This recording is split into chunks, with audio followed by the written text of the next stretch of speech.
नमो अरियन्ताणं नमो सिद्धाणं नमो आयर्याणं नमो उज्जयाणं नमो लय सव्वसाहूणम् एषो पञ्चनमुक्कारो सव्वपावपणासणो मङ्गलाणं च सव्वेसिं पठमं होयि मङ्गलं मङ्गलं भगवान् वीरो मङ्गलं गौतमप्रभु मङ्गलं स्थूलिभद्राद्या जैनधर्मोऽस्तु मङ्गलम् अज्ञानतिमिरान्धानां ज्ञानाञ्जनशलाकया नेत्रमुन्मीलितं येन तस्मै श्रीगुरवे नमः। આપણો વિષય ચાલી રહ્યો છે શ્રી ઉદય સ્વામિત્વ, ત્રીજા કર્મગ્રંથનો બીજો વિભાગ. આ શ્રી ઉદય સ્વામિત્વ પરમ પૂજ્ય આચાર્ય ભગવાન શ્રી વીરશેખર સુરીસોજી મહારાજા સાહેબ દ્વારા વિરચિત છે. આની અંદર આપણે જીવો કઈ માર્ગણાની અંદર રહે છે, તે કયા કયા ગુણસ્થાનકે કેટલા કર્મોના ઉદયવાળા હોઈ શકે એની વિચારણા કર્યા બાદ એને શોર્ટમાં જોઈ રહ્યા હતા. 25 માર્ગણાઓ એવી જોઈ કે જે ઓગ એટલે કર્મસ્થ મુજબ છે. પછી 33 માર્ગણાઓ એવી જોઈ કે જેની અંદર કર્મ પ્રમાણે ગ્રુપિંગ કરીને આપણે વિચારણા કરી. એના બાદ 16 માર્ગણાઓ એ પણ કર્મ પ્રમાણે ગ્રુપિંગ કરીને પણ હજી વિશેષ વિચારણા જેની અંદર કરવા યોગ્ય છે એ રીતે આપણે જોઈ રહ્યા હતા. જેની અંદર લાસ્ટ ક્લાસમાં આપણે ચક્ષુદર્શન માર્ગણા સુધી જોયું અને હવે આજે આપણે નરક ગતિ માર્ગણા સ્ટાર્ટ કરીએ. એની અંદર ઉદય સ્વામિત્વ. અને સૌથી પહેલાં તો આપણે જે પ્રમાણે જોઈ રહ્યા છીએ એમ જે માર્ગણા છે એનું નામ વિચારીને પછી એના વિશે વિચારણા કરવાની કે આ માર્ગણાની અંદર કયા જીવો હોઈ શકે અને કયા નહીં હોઈ શકે. એ પછી એ માર્ગણાની અંદર એના હિસાબે કયા કયા ગુણસ્થાનક હોઈ શકે તે. એના બાદ ઓઘે આપણા કર્મસ્થ મુજબ જેટલા હોય ઉદયયોગ્ય એનામાંથી જે આપણે આગળ વિચારણાઓ કરી કયા જીવો નહીં હોઈ શકે વગેરેના વિશેના કર્મ એ માઇનસ કરતા જવાનું. એ પ્રમાણે કરીએ તો નરક ગતિ માર્ગના નામ છે. એના ઉપરથી આપણને શું સમજાય કે આની અંદર માત્ર નારકી જીવો જ હશે. તો સૌથી પહેલાં આપણે બાકીની 3 ગતિવાળા જીવોને આનામાંથી માઇનસ કરી દેવાના. એ થઈ ગયું. પછી નરક ગતિ માર્ગણા છે તો એ નરક ગતિની અંદર એકેન્દ્રિયથી ચૌરેન્દ્ર જાતિવાળા જીવો હોતા જ નથી, માત્ર તિર્યંજ ગતિની અંદર હોય છે. એટલે એકેન્દ્રિયથી ચૌરેન્દ્રિય જાતિ નામકર્મ એ કાઢી મૂકવાના. સ્થાવરના યોગ્ય હોય એ પણ બધું કાઢી મૂકવાનું. એ બધું આપણે આ નરક ગતિ નામ ઉપરથી જ સમજી શકીએ. પછી હજી આગળની વિચારણા છે અહીંયા આવીને આપણે ઓઘનો જે નંબર છે એના ઉપર વિચારણા કરશું. પછી ગુણસ્થાનક વિચારીએ તો નરગતિના જીવોને માત્ર પહેલાથી ચોથા ગુણસ્થાનક જ હોઈ શકે, પણ દેશવીરતિ સરવીરતિ વગેરે નહીં હોય. એટલે 5મો 6ઠ્ઠો વગેરે ગુણસ્થાનક એને નહીં હશે. શ્રેણી પણ તેઓ નરક ગતિવાળા જીવો નહીં માંડી શકે. એટલે 8મો વગેરે ગુણસ્થાનક, 8માંથી 11મા ગુણસ્થાનક સુધી ઉપશમ શ્રેણી છે.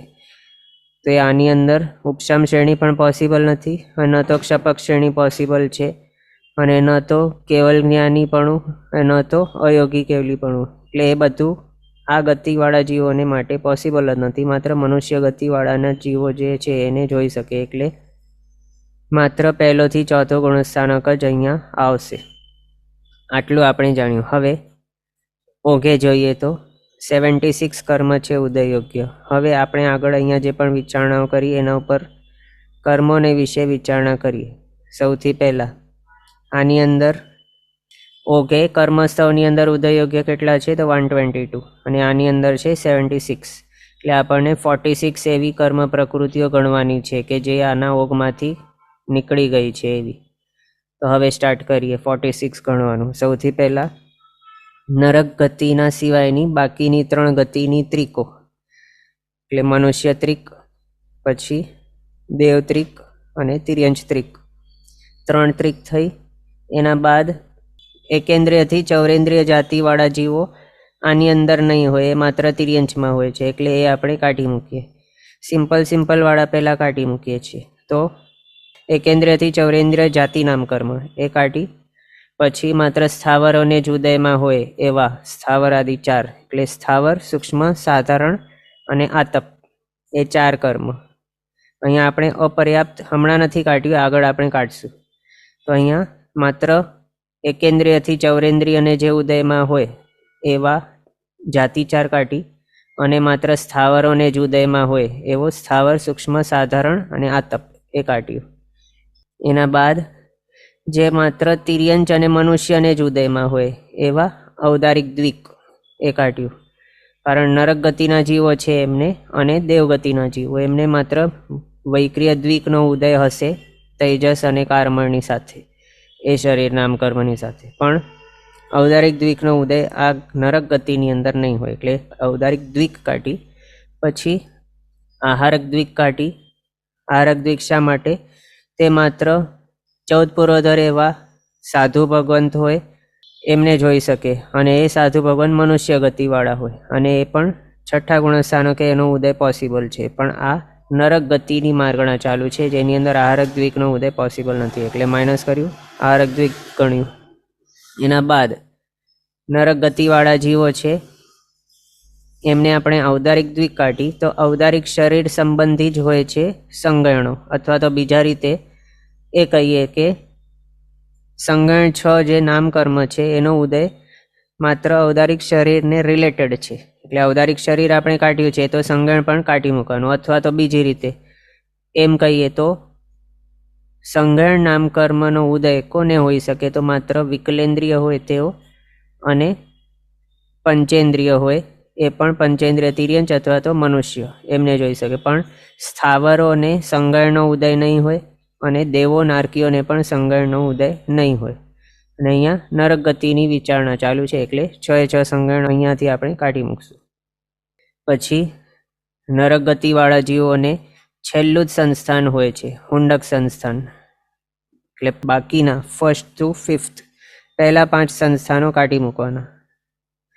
5 સંસ્થાનો નામકર્મ, ફર્સ્ટ 5. એના બાદ ઉદ્યોત નામકર્મનો ઉદય આમને નહીં હોય. ઉદ્યોત નામકર્મ આમ જો વિચારીએ તો બહદારણ્ય એવા શરીરની અંદર તિર્યંચને હોય, અને ઉત્તર વૈક્રિય શરીરમાં દેવને હોય, અને પ્રમત સંયમી એવા જે ઉત્તર વૈક્રિય શરીર બનાવે એવા મનુષ્યોને હોઈ શકે. પણ આની અંદર 2 પોઈન્ટ છે. એક તો આ નરક ગતિ છે એની અંદર ઉદ્યોતનો ઉદય પોસિબલ નથી, અને બીજો એ પોઈન્ટ કે ઉદ્યોતનો ઉદય ભલે બતાવ્યું કે દેવોના અને મનુષ્યના ઉત્તર વૈક્રિય શરીરની અંદર ઉદ્યોતનો ઉદય હોય, પણ તો પણ આ ગ્રંથની અંદર માત્ર ભવધારણીય શરીરના અંદર ઉદ્યોતનો ઉદય હોય કે નહીં એ જ વિચારણા આવેલી છે. એના હિસાબે આની અંદર એ નથી. અને આમ પણ આ છે નરક ગતિવાળા, એમાં આમે નહીં હોય. ભવધારણીય હોય કે ઉત્તર વૈક્રિય બનાવે તો પણ નરક ગતિની અંદર એનો ઉદય ઉદ્યોતનો નહીં હોય, એટલે ઉદ્યોત નામકર્મ કાઢ્યું. એના બાદ જીન નામકર્મ 13મે ઉદયમાં આવે, પણ માત્ર મનુષ્યને જોઈએ, નરક ગતિવાળાને નહીં હોય, એટલે એ કાઢ્યું. જીર્ણધિત્રિકનો ઉદય દેવો, નારકીઓ, યુગલિક તિર્યંચો અને યુગલિક મનુષ્યો એ. એના બાદ વૈક્રિય શરીર બનાવેલું હોય એવા અને આહારક શરીર બનાવેલું હોય એવા જે જીવો હોય એમને થીણધિત્રિકનો ઉદય નહીં હોય, એટલે આના હિસાબે આ નરક ગતિની અંદર થીણધિત્રિકનો ઉદય નથી હોતું, એટલે એ ત્રિક કાઢી. પછી નરક ગતિની અંદર માત્ર નપુંસક વેદવાળા જ હોય છે, પણ પુરુષ વેદના ઉદય અને સ્ત્રી વેદના ઉદયવાળા હોતા નથી, એટલે એ 2 વેદ મૌન્ય કર્મ એ 2 કાઢ્યા, પુરુષ વેદ અને સ્ત્રી વેદ એ 2. પછી નારકી અને ભવ સ્વભાવે અશુભ વ્યાય ગતિનો ઉદય હોય અને દુર્ભગ 4નો ઉદય હોય. દુર્ભગ 4ની અંદર કોણ આવે? દુર્ભગ, દુસ્વર, અનાદે અને અપ્યશ, એ 4નો જ ઉદય હોય, એટલે એના પ્રતિપક્ષી જે છે એનો ઉદય આનામાંથી કાઢવું પડે, યોગમાંથી, એટલે 4 કાઢ્યું. કયા કયા? તો સુભગ, સુસ્વર, આદેય અને યશ, એ 4. અથવા તો સુભગ ચતુષ્ક પણ કહી શકીએ, એ કાઢી. અને અશુભ વ્યાય ગતિનો પ્રતિપક્ષી એવો શુભ વ્યાય ગતિ કર્મ કાઢ્યો. એના બાદ આની અંદર રૂલ કેવો છે કે તિર્યંચ ગતિવાળા જીવો અને નરક ગતિવાળા જીવો એ બધા જીવોને નીચ ગોત્ર કર્મ ધ્રુવોદય હોય છે, એટલે એના હિસાબે એનો પ્રતિપક્ષી એવો ઉચ્ચ ગોત્ર કર્મ એ કાઢ્યું. અને આગળ અપર્યાપ્ત નામકર્મ આપણે ગણવાનું પેન્ડિંગ મૂક્યું હતું, તે અહીંયા ગણી લઈએ. કારણ નરક ગતિવાળા જીવો બધા જ કમ્પલસરી કેવા હોય? તો લબ્ધિ પર્યાપ્તા હોય. કોઈ પણ નારકી અથવા તો કોઈ પણ દેવતા તે લબ્ધિ અપર્યાપ્તો નહીં હોય, પણ બધા લબ્ધિ પર્યાપ્તા જ હોય છે. અને લબ્ધિ પર્યાપ્તાનો મિનિંગ શું કે પર્યાપ્ત નામકર્મના ઉદયવાળા. એટલે નરક ગતિ માર્ગણાની વિશે આપણે વિચારણા કરી રહ્યા છીએ, તો એની અંદર બધા જ નારકી જીવોનો કમ્પલસરી પર્યાપ્ત નામકર્મનો ઉદય હશે, પણ અપર્યાપ્ત નામકર્મનો ઉદય ક્યારેય નહીં હોય. એના હિસાબે અપર્યાપ્ત નામકર્મ એક અહીંયા કાઢ્યું. આ રીતે ટોટલ આપણે 46 કર્મ એવા ગણ્યા કે જે નરક ગતિ માર્ગણાના ઓઘમાંથી નીકળેલા છે. કર્મસ્તવ સાથે કમ્પેર કરીએ તો રિપીટ કરીએ.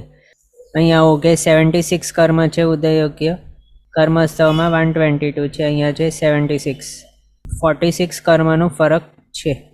એ કયા 46 છે તે ગણવાના છે. તો તેના માટે આપણે 8 કર્મના હિસાબે ગણીએ. સૌથી પહેલાં જો વિચારીએ તો જ્ઞાનવણીયમાંથી કોઈ માઇનસ થાય છે તો નહીં. દર્શનાવણીયમાંથી ક્ષીણતી ત્રિક, બાકી કોઈ દર્શનાવણીયમાંથી માઇનસ થાય તો નહીં. અંતરાય કર્મ કોઈ નહીં. મોહનીય કર્મ તો હા, મોહનીય કર્મમાંથી સ્ત્રીવેદ અને નપુંસક વેદ મોહનીય કર્મ એ બે માઇનસ થાય છે. એના બાદ આયુષ્ય કર્મની વિચારણા કરીએ તો તિર્યંચ, મનુષ્ય અને દેવ આ 3 ગતિના આયુષ્ય, એટલે તિર્યંચાયુ, મનુષ્યાયુ, દેવાયુ આ 3 આયુષ્ય માઇનસ કર્યા. વેદનીય કર્મના વિશે વિચારણા કરીએ તો કોઈ માઇનસ નહીં થાય. પછી હવે નામકર્મને વિશે વિચારણા કરીએ તો ગઈ જાય પ્રમાણે વિચારીએ તો ઇઝીલી થઈ જશે. ગતિ નામકર્મમાંથી નરક ગતિ સિવાયની 3 ગતિ નામકર્મ, દેવગતિ, તિર્યંચ ગતિ, મનુષ્ય ગતિ એ 3 ગતિ નામકર્મ. પછી જાતિ, તો પંચેન્દ્રિય જાતિ સિવાયની બાકી 4, એટલે એકેન્દ્ર, બેન્દ્ર, તેન્દ્ર, ચૌરેન્દ્ર જાતિ નામકર્મ.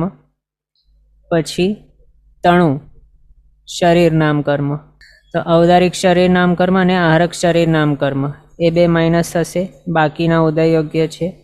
અંગોપાંગ નામકર્મમાંથી વૈક્રી અંગોપાંગ નામકર્મને છોડીને બાકીના 2, એટલે ઔદારિક અંગોપાંગ નામકર્મ અને આહારક અંગોપાંગ નામકર્મ એ બે માઇનસ થયા. બંધણ સંગાયણાની સંગાયણા, હવે સંગાયણ તો સંગાયણ 6 માઇનસ થઈ જશે, કોઈ પણ ઉદયયોગ્ય નથી. સંઠાણા, સંસ્થાનની અંદરથી માત્ર છેલ્લું સંસ્થાન ઉદયયોગ્ય છે, પહેલાં 5 સંસ્થાનો એ માઇનસ થઈ જાય. વર્ણગંધ્ર સ્પર્શ બધા ઉદયયોગ્ય છે. આનુપુરી નામકર્મ એ નરક ગતિના સિવાયની બાકીની 3 આનુપુરી નામકર્મ, એટલે દેવાનુપુરી, તિર્યંચાનુપુરી, મનુષ્યાનુપુરી એ 3 આનુપુરી નામકર્મ માઇનસ કર્યા. પછી વિહગ ગઈ, વ્યાયોગતિમાંથી અશુભ વ્યાયોગતિ રાખીને શુભ વ્યાયોગતિ માઇનસ થઈ જાય. એના બાદ પ્રત્યેક પ્રકૃતિ 8 છે, એનામાંથી ગણીએ તો આતપ ઉદ્યોત એ માઇનસ થઈ જાય છે. જીન નામકર્મ એ માઇનસ થાય, બાકી ઉદયયોગ્ય છે. પછી ત્રસ દશકને સ્થાવર દશકમાંથી ગણીએ તો ત્રસ દશકમાંથી સુભગ ચતુષ્કને માઇનસ કરવાનું. એના બાદ સ્થાવર દશકમાંથી સ્થાવર ચતુષ્ક એ માઇનસ થઈ જાય, એ ઉદયયોગ્ય નથી, બાકીના ઉદયયોગ્ય છે. આ રીતે નામકર્મ કમ્પ્લીટ જોયો. પછી વેદનીય કર્મ બંને ઉદયયોગ્ય છે. ગોત્ર કર્મ છેલ્લું બાકી છે, એનામાંથી જોઈએ તો નરક ગતિની અંદર નીચ ગોત્ર ધ્રુવોદય છે, એટલે એના હિસાબે ઉચ્ચ ગોત્ર કર્મ એ ગણી લેવાનું. આ રીતે ટોટલ 46 કર્મો આપણે જોયા કે જે ઓઘે કર્મસ્તવના કમ્પેરિઝનમાં નીકળેલા છે. ગઈ જાય પ્રમાણે આપણે વિચારણા કરીએ તો ઇઝીલી ગણતરી થઈ શકે એવું છે. પછી શોર્ટમાં જોઈએ તો ફર્સ્ટથી તો દર્શનાવર્ણીય કર્મ એનામાંથી થીણતી ત્રિક. પછી મૌનીય કર્મમાંથી 2 વેદ એટલે પુરુષ વેદ અને સ્ત્રીવેદ મૌનીય કર્મ. પછી નામકર્મ એનામાંથી 3 ત્રિકો, દેવત્રિક, મનુષ્ય ત્રિક અને તિર્યંચ ત્રિક, 3 ત્રિક. પછી જાતિ 4, સ્થાવર 4, ઔદારિક દ્વિક, આહારક દ્વિક, સંગણ 6, 5 સંસ્થાન, શુભ વ્યાયોગતિ, આતપ, ઉદ્યોત, જીન્નમ, સુભગ, ચતુષ્ક અને ઉચ્ચ ગોત્ર. આ રીતે આ 46 કર્મ પ્રકૃતિઓ છે, એનો ઉદય ઓઘમાંથી નીકળેલું છે નરક ગતિ માર્ગણામાં. એનામાંથી થિનદ્ધિ ત્રિકનો આપણે જોયું રૂલ શું છે, તો નરક ગતિવાળા, દેવગતિવાળા અથવા તો નારકીઓ અને દેવો પ્લસ યુગલિક તિર્યંચ હોય કે યુગલિક મનુષ્ય હોય એ, અને વૈક્રિય શરીરધારી અને આરક શરીરધારી એવા જીવો જે હોય એમના માટે થિણદ્ધિ ત્રિકનો ઉદય નહીં હોય. એટલે એના હિસાબે આ થિણદ્ધિ ત્રિક પહેલાં નીકળી. પુરુષવેદ સ્ત્રીવેદ શા માટે નીકળ્યું? કારણ નરક ગતિની અંદર માત્ર નપુંસક વેદનો જ ઉદય હોય છે, એટલે પુરુષવેદ અને સ્ત્રીવેદ એ બે નીકળ્યા. એના બાદ નરક ગતિ છે એટલે એની અંદર માત્ર નરક ત્રિકનો જ ઉદય હશે, પણ બાકીની 3 ગતિના રિલેટેડ ત્રિકોનો ઉદય નહીં હશે, એટલે દેવત્રિક, મનુષ્ય ત્રિક, તિર્યંચ ત્રિક કાઢી. પછી એકેન્દ્રિયથી ચૌરેન્દ્રિય જાતિવાળા નહીં હોય, નારકીઓ બધા પંચેન્દ્રિય જાતિ નામકર્મના ઉદયવાળા જોઈએ, એટલે એકેન્દ્રિય આદિ 4 જાતિ નામકર્મ કાઢ્યા. પછી સ્થાવર 4 એ કાઢ્યું, જેની અંદર કયા કયા આવે તો સ્થાવર, સૂક્ષ્મ, અપર્યાપ્ત અને સાધારણ. આ 4 કર્મ છે, જેની અંદરથી સ્થાવર, સૂક્ષ્મ, સાધારણ આ 3 જે છે તે માત્ર સ્થાવર અને જ ઉદયમાં હોય. એમાં અપર્યાપ્ત નામકર્મ માત્ર લબ્ધિ અપર્યાપ્ત જીવોને જ હોય, પણ અહીંયા લબ્ધિ પર્યાપ્તા હોય છે નારકીઓ, અપર્યાપ્ત અવસ્થાની અંદર મૃત્યુ નથી પામતા, એટલે 4 કાઢ્યા. સ્થાવર ચતુષ્ક. પછી ઔદારિક દ્વિક, આરક દ્વિક કાઢી. એ 2માંથી જે ઔદારિક દ્વિક છે તે માત્ર મનુષ્ય અને તિર્યંચો એ બંનેને ઔદારિક દ્વિકનો ઉદય હોય, પણ નારકીઓને નહીં હોય. આહારક દ્વિકનો ઉદય માત્ર મનુષ્ય ગતિની અંદર જ હોઈ શકે, પણ નરક ગતિમાં નહીં હોય. પછી 6 સંગણ એ માત્ર તિર્યંચો હોય કે મનુષ્ય હોય એને જ ઉદયમાં હોઈ શકે, એમાં એ તેઓ સ્થાવર નહીં હોય તો, એટલે અહીંયા નરક ગતિમાંથી 6 સંગણ કાઢ્યા. પછી નારકી જીવોને માટે છેલ્લું સંસ્થાન માત્ર બતાવ્યું છે ઉદય યોગ્ય, કુંડક સંસ્થાન કમ્પલસરી તેમને હોય છે, એટલે બાકીના ફર્સ્ટ 5 સંસ્થાનો અહીંયા કાઢ્યા ઓગમાંથી. એના બાદ અશુભ વ્યાયોગતિ જ હોય એમને ઉદયમાં, એટલે શુભ વ્યાયોગતિ કાઢી મૂકી. એમના ભાવના હિસાબે તેમને ભાવ સ્વભાવે કુંડક સંસ્થાનનો જ ઉદય હોય, અશુભ વ્યાયોગતિનો જ ઉદય હોય, દુર્ભગ ચતુષ્કનો જ ઉદય હોય. એના હિસાબે અહીંયા શુભ વ્યાયોગતિ કાઢી મૂકી. પછી નેક્સ્ટ છે આ આતપ નામ કર્મ અને ઉદ્યોત નામ કર્મ. આ બંને માત્ર તિર્યંચ ગતિની અંદર જ ભવધારણીય શરીર તેમનું હોય એની અંદર હોઈ શકે, એટલે આ બંને કાઢ્યા આતપ ઉદ્યોત. પછી જિન્નામ, એનો ઉદય માત્ર મનુષ્ય ગતિની અંદર જ હોઈ શકે, નરક ગતિમાં નહીં, એટલે એ કાઢ્યું. પછી સુભગ ચતુષ્ક, જેની અંદર સુભગ, સુસ્વર, આદે અને યશ નામ કર્મ એ છે, એના પ્રતિપક્ષી જે છે એનો જ ઉદય હોય નારકીઓને. કયા છે તો દુર્ભગ, દુસ્વર, અનાદે અને અપયશ. એમના ભવ સ્વભાવે નારકીઓને એ 4નો જ ઉદય હોય, એના હિસાબે એના પ્રતિપક્ષી 4ને કાઢી મૂક્યા છે. પછી નીચ ગોત્રનો જ ઉદય હોય નારકીઓને, ધ્રુવોદયી હોય છે તે નારકીઓ અને તિર્યંચને માટે, એટલે એનો પ્રતિપક્ષી ઉચ્ચ ગોત્ર એ કાઢ્યું. આ રીતે 46 કર્મ અહીંયા નરક ગતિ માર્ગણાના ઓગમાંથી કાઢ્યા છે. પછી હવે ફર્સ્ટ ગુણસ્થાનકે જોઈએ તો કર્મસ્તવ મુજબ 117 હતા, અહીંયા છે માત્ર 74, 43નું ફરક પડ્યું છે. પણ એ પણ જોશું, પણ એ જો કરવા બેસશું તો ઘણો મોટો લિસ્ટ આવી જશે, તો હમણાં સિમ્પલ જે છે એ જોઈએ, આના જ સાથે કમ્પેર કરીએ. ઓકે 76 છે અને પહેલા ગુણસ્થાનકે 74, તો 2 કર્મ અહીંયા ઓછા થયેલા છે. કયા 2? તો મિશ્ર મૌન્ય અને સંકિત મૌન્ય, એ 2 કર્મનો અનુદયમાં રાખેલું છે. મિશ્ર મૌન્ય 3જે ઉદયમાં આવશે અને સંકેત મૌન્ય 4થે ઉદય યોગ્ય છે. પહેલે એ બંનેનો ઉદય નહીં હોય એટલે અનુદયમાં રાખ્યા, 76 - 2 કર્યા 74 ઉદય યોગ્ય. બીજા ગુણસ્થાનકે જોઈએ તો 2 માઇનસ થયેલી છે. કઈ 2? તો એક તો મિથ્યા તો મૌન્ય માત્ર પહેલે જ ઉદયમાં હોય, બીજે એનો ઉદય વિચ્છેદ થઈ જાય પહેલાના અંતે, અને ઓઘમાં એટલે કે કર્મસ્તવની અંદર આપણે એ કરી જ રહ્યા હતા, એ જ છે સેમ. અને સાથે નરકાનુપુરીનો ઉદય બીજા ગુણસ્થાનકે નહીં હોય, એટલે એ અહીંયા અનુદયની અંદર રહેલું છે બીજા ગુણસ્થાનકે નરકાનુપુરી, એટલે એના હિસાબે અહીંયા એ 2 કર્મનો ફરક આપણને દેખાય છે.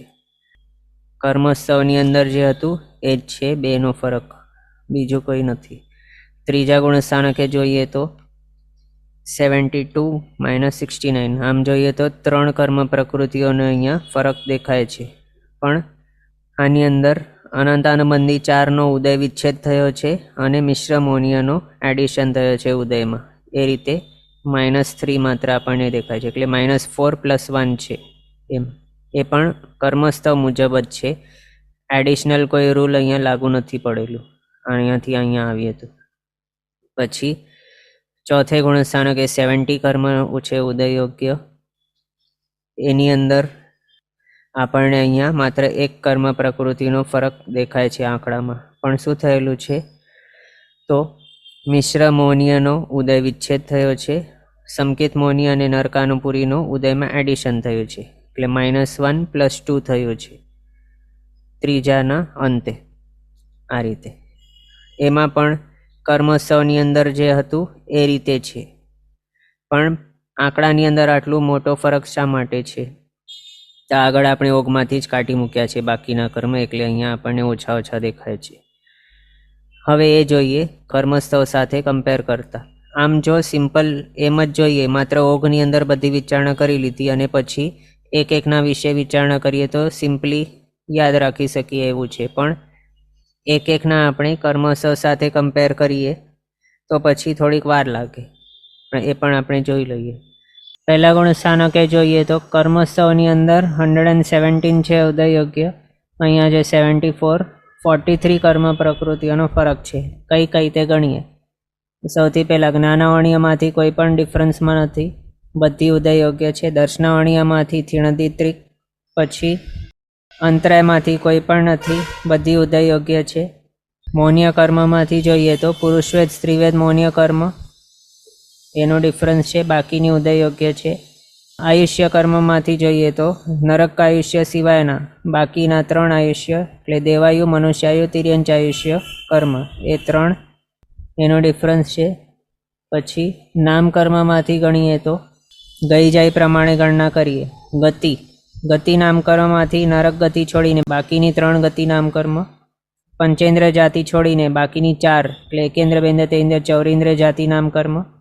પછી ગઈ જાય 3 શરીર નામ કર્મમાંથી જોઈએ તો કર્મોત્સવ સાથે આપણે કમ્પેર કરીએ તો કયા નથી અહીંયા ઉદયયોગ્ય, તે ડિફરન્સ આપણને ગણવાનું છે.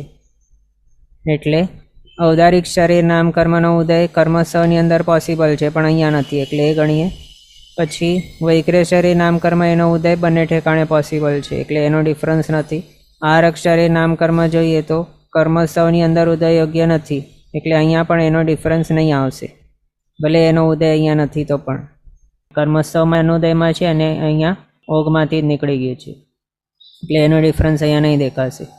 ઉઅંગા અંગોપાંગ નામ કર્મ જોઈએ તો માત્ર ઔદારિક અંગોપાંગ નામ કર્મ ડિફરન્સ આવશે.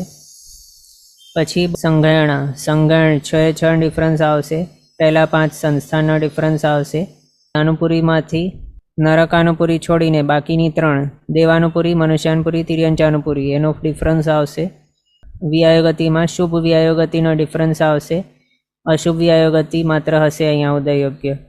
પ્રત્યેક પ્રકૃતિઓમાંથી જોઈએ તો આતપ અને ઉદ્યોતનો અહીંયા ડિફરન્સ આવશે. જીન નામ કર્મ તો કર્મસ્થવમાં એ ઉદયયોગ્ય નહીં હતું અહીંયા પહેલા ગુણસ્થાનકે, એટલે એનો ડિફરન્સ અહીંયા નહીં ગણાશે, માત્ર આતપ ઉદ્યોત એ 2. પછી ત્રસ દશકમાંથી સુભગ ચતુષ્ક એનો ડિફરન્સ આવશે. સ્થાવર દશકમાંથી સ્થાવર ચતુષ્કનો ડિફરન્સ આવશે. આ રીતે નામકર્મના બધા જોયા. હવે વેદનીય કર્મ વિચારીએ તો શાતા અશાતા બંને ઉદયયોગ્ય છે. ગોત્ર કર્મ વિચારીએ તો નીચ ગોત્ર કર્મ અહીંયા ધ્રુવોદય છે, એટલે ઉદયયોગ્ય છે, પણ ઉચ્ચ ગોત્ર કર્મ અહીંયાથી નીકળી જશે. એટલે આ રીતે આ 43 કર્મ આપણે ગણ્યા ગઈ જાય પ્રમાણે ઇઝીલી.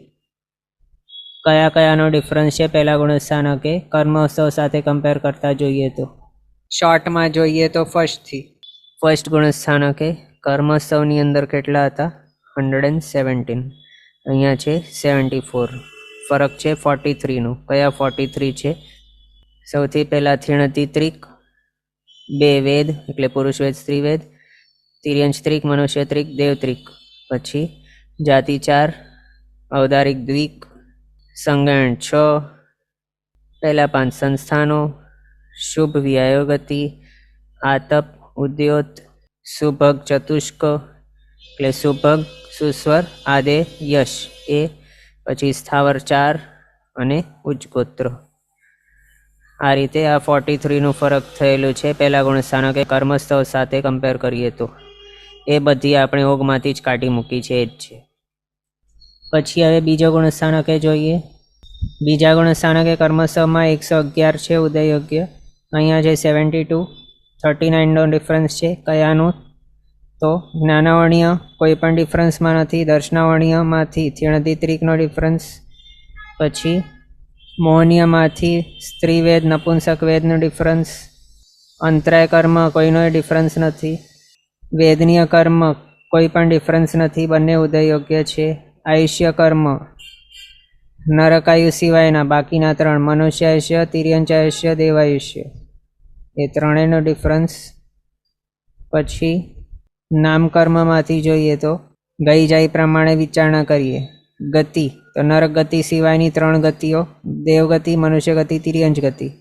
પછી જાતિ, પંચેન્દ્ર જાતિ છોડીને બાકીની 4 જાતિ એટલે એકેન્દ્ર, બેન્દ્ર, તેન્દ્ર જાતિ નામકર્મ. તણું શરીર જોઈએ તો ઔદારિક શરીર નામકર્મ એનો ડિફરન્સ આવશે. આહારક શરીર ભલે અહીંયા ઉદય યોગ્ય નથી તો પણ કર્મસ્થવમાં એ ત્યાં ઉદય યોગ્ય નહીં હતું બીજા ગુણસ્થાનકે, એટલે એનો ડિફરન્સ અહીંયા નહીં ગણાશે. કર્મસ્થવ સાથે કમ્પેર કરીએ છીએ ને આપણે એટલે. પછી ઉઅંગા અંગોપાંગ નામકર્મ, તો ઔદારિક અંગોપાંગ નામકર્મનો જે આવશે ડિફરન્સ. પછી બંધણ સંગાયણી સંગાયણા, સંગાયણ 6 ડિફરન્સ આવશે. સંસ્થાણા સંસ્થાન પહેલા 5નો ડિફરન્સ આવશે. આનુપૂર્વી જોઈએ તો અહીંયા બીજો ગુણસ્થાનક છે એટલે નરક આનુપૂરીનો પણ ઉદય નહીં હશે, અને નરક આનુપૂર્વી કર્મસ્થવની અંદર ઉદય યોગ્ય નહીં હતું, અહીંયા પણ નથી, એટલે એનો ડિફરન્સ નહીં ગણાશે. પણ ડિફરન્સમાં કોણ આવશે તો નરક આનુપૂરી છોડીને બાકીની 3 આનુપૂરીઓનો ડિફરન્સ ગણાય, એટલે દેવાનુપૂરી, મનુષ્યાનુપૂરી, તિર્યંચાનુપૂરી. આ રીતે 3 આનુપૂરીનો ડિફરન્સ. પછી વિહગઈ વ્યાયોગતિ જોઈએ તો અશુભ વ્યાયોગતિ ઉદયમાં હશે, શુભ વ્યાયોગતિનો ડિફરન્સ આવશે.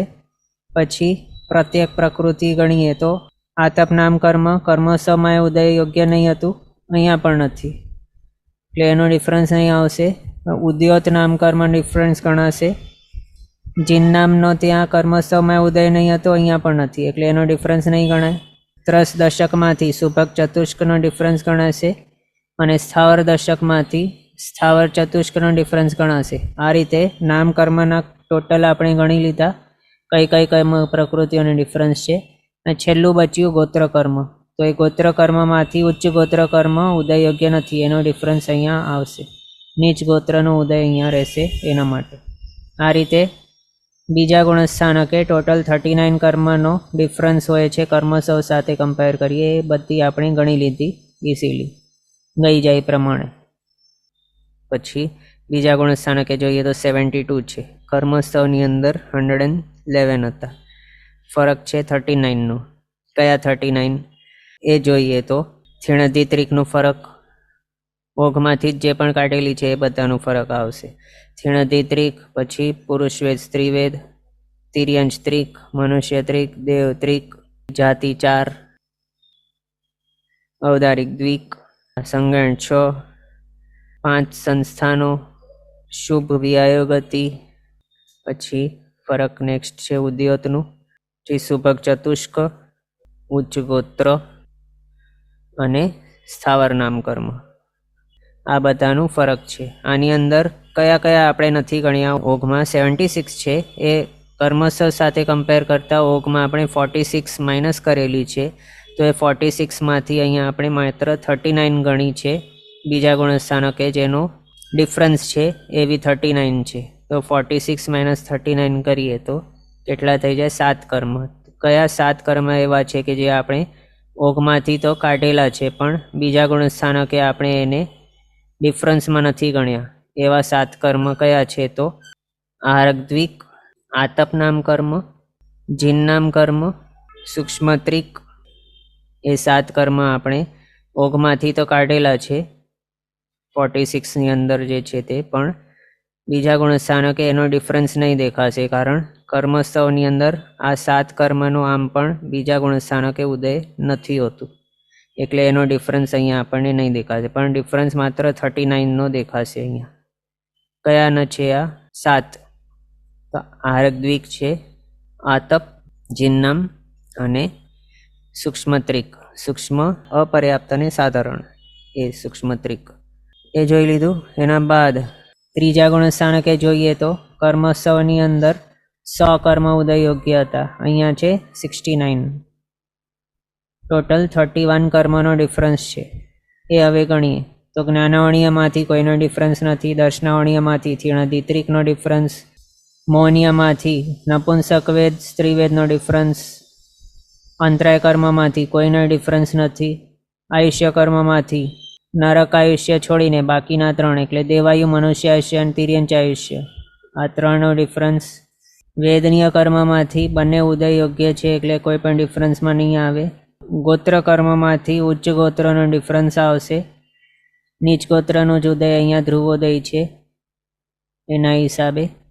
પછી છેલ્લું નામકર્મમાંથી ગણીએ તો ગઈ જાય પ્રમાણે, તો ગતિમાંથી નરક ગતિ છોડીને બાકીની 3 ગતિ નામકર્મ, દેવગતિ, મનુષ્ય ગતિ, તિર્યંચ ગતિનો ડિફરન્સ આવશે. પછી જાતિ, જાતિ 5માંથી ત્રીજા ગુણસ્થાનકે કર્મગ્રંથની અંદર માત્ર પંચેન્દ્ર જાતિનો જ ઉદય યોગ્ય હતું, એના હિસાબે અહીંયા ડિફરન્સમાં જાતિમાંથી કોઈનો ડિફરન્સ નહીં આવશે. શરીર નામકર્મમાંથી ઔદારિક શરીર નામકર્મ ડિફરન્સ, અંગોપાંગ નામકર્મમાંથી ઔદારિક અંગોપાંગ નામકર્મનો ડિફરન્સ આવશે. સંગણમાંથી 6 સંગણ નામકર્મ ડિફરન્સ આવશે. સંસ્થાનમાંથી પહેલા 5 સંસ્થાન નામકર્મ ડિફરન્સ આવશે. આનુપુરી નામકર્મમાંથી જોઈએ તો કર્મસ્થવની અંદર પણ અહીંયા ત્રીજા ગુણસ્થાનકે કોઈ પણ આનુપુરીનો ઉદય હોતો નથી અને અહીંયા પણ નથી, એટલે કોઈ પણ આનુપુરીનો ડિફરન્સ નહીં આવશે.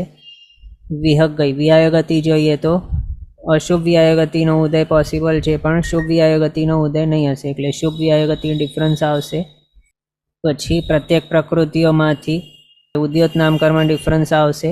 ત્રસ દશકમાંથી જોઈએ તો સુભગ ચતુષ્કનો ડિફરન્સ આવશે. સ્થાવર દશકમાંથી કોઈનો ડિફરન્સ નહીં આવે.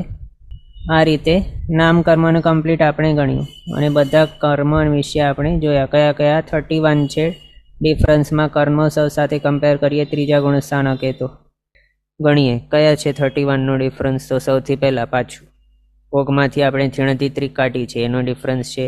પછી પુરુષવેદ અને સ્ત્રીવેદ મૌનીય કર્મનો ડિફરન્સ આવે.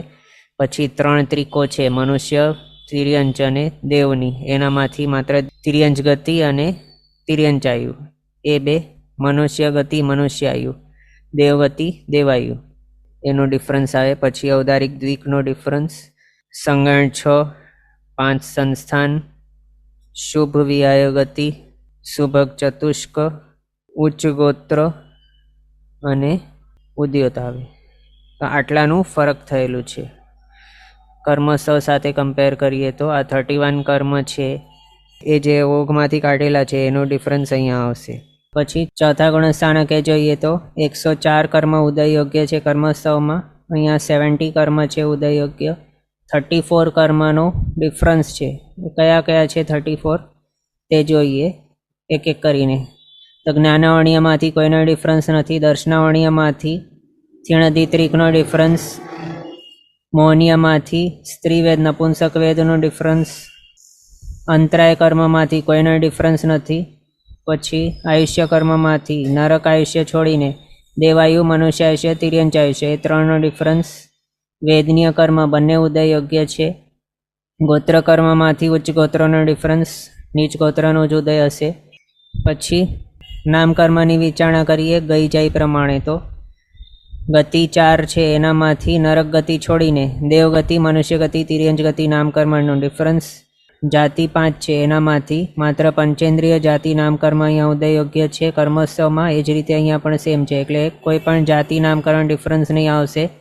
પછી 3 શરીર નામકર્મ જોઈએ તો ઔદારિક શરીર નામકર્મનો ડિફરન્સ આવશે એકમાત્ર. પછી ઉઅંગા અંગોપાંગ નામકર્મમાં ઔદારિક અંગોપાંગ નામકર્મ ડિફરન્સ આવશે. બંધણ સંગણી સંગણ 6 નો ડિફરન્સ આવશે. સંઠાણા પહેલા 5 સંસ્થાનોની ડિફરન્સ આવશે. આનુપુરી નામકર્મની વિચારણા કરીએ તો નરક આનુપુરી છોડીને બાકીની 3 આનુપુરી નામકર્મનો ડિફરન્સ આવશે. દેવાનુપુરી, મનુષ્યાનુપુરી, તિર્યંચાનુપુરી. પછી વ્યાયોગતિમાંથી અશુભ વ્યાયોગતિ રહેશે ઉદયયોગ્ય અને શુભ વ્યાયોગતિનો ડિફરન્સ આવશે. પછી પ્રત્યેક પ્રકૃતિ 8 એનામાંથી ગણના કરીએ તો ઉદ્યોત નામકર્મનો ડિફરન્સ આવશે. ત્રસ દશકમાંથી સુભગ ચતુષ્કનો ડિફરન્સ આવશે. સ્થાવર દશકમાંથી કોઈનો ડિફરન્સ નહીં આવે.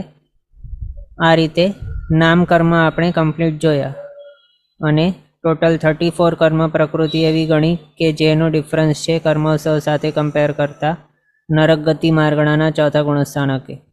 કયા છે તે કોઈક ભાગ્યશાળી બોલો, ગણાવો. આ 34 કયા છે અહીંયા આપણે જે લખ્યા છે 3, 1, 1 વગેરે કોઈ ગણાવે છે ભાગશાળી? કર્મોત્સવની અંદર 104 છે ઉદયયોગ્ય, અહીંયા 70 છે. ડિફરન્સ છે 34નો. કયા 34 બોલો? હું બોલું? હા બોલો. પ્રણામ ગુરુજી. પ્રણામ.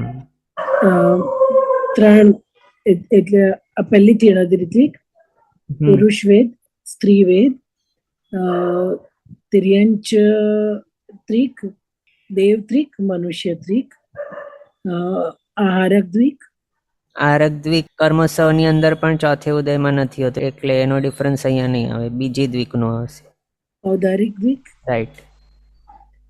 6 સંગાયન, 5 સંઠાણ અને 1 જીનનામ કર્મ અને એક જીનનામનું પણ 13મે ઉદયમાં આવે એટલે કર્મોત્સવની અંદર અહીંયા નહીં હશે.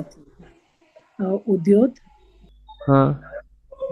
ઉદ્યોત પછી અશુભ વ્યાયગતિ, શુભ વ્યાયગતિ, શુભ વ્યાયગતિ, 1 વ્યાયગતિ અને 4 જે દુર્ભગ શુભગ ચતુષ્ક. હા અને હવે આ એક નથી યાદ આવતું. નિર્વાણ નામ તો પેલામાંથી ઉચ્ચ ગોત્ર. રાઈટ. અનુમોદના આપની નીનાબેન. ઓકે, તો આ રીતે આ 34 કર્મ છે એનો ડિફરન્સ અહીંયા આપણને દેખાય છે ચોથા ગુણસ્થાનકે નરક ગતિ માર્ગડાની અંદર કર્મોત્સવ સાથે કમ્પેર કરીએ તો.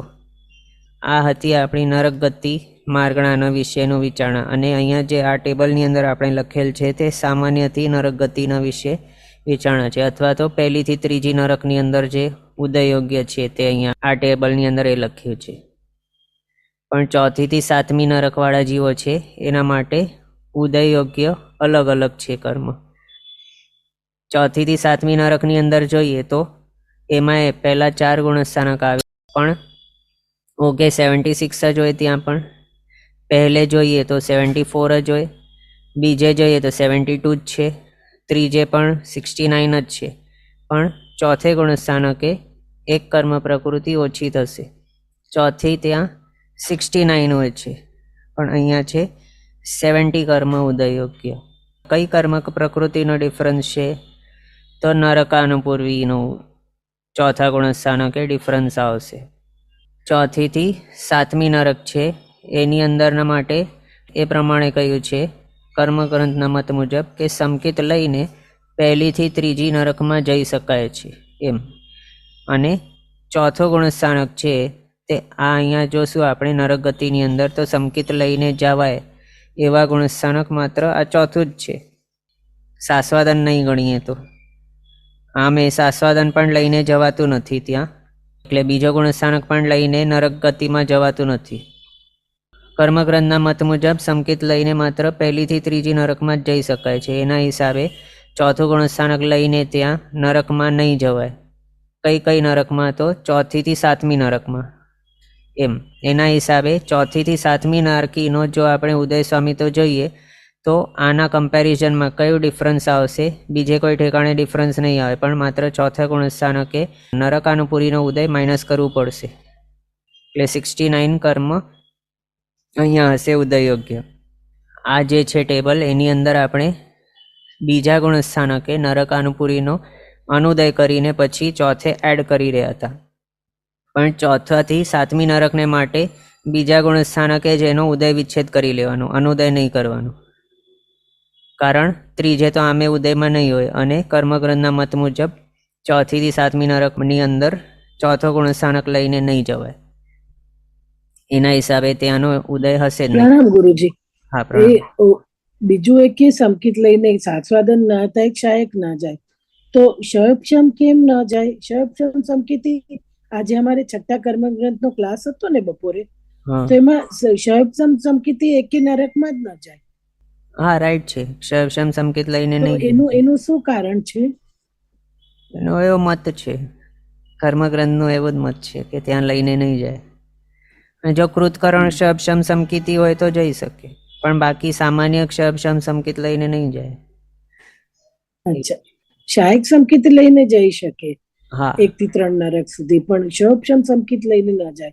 ઉપશમ સંકિત લઈને જાય કે નહીં, ત્યાં તો મૃત્યુ જ ઉપશમ નહીં પણ પામે. હા, અને બીજો લઈને પણ નથી જતો, સાસ્વાદન એ સાસ્વાદન લઈને પણ નહીં જાય.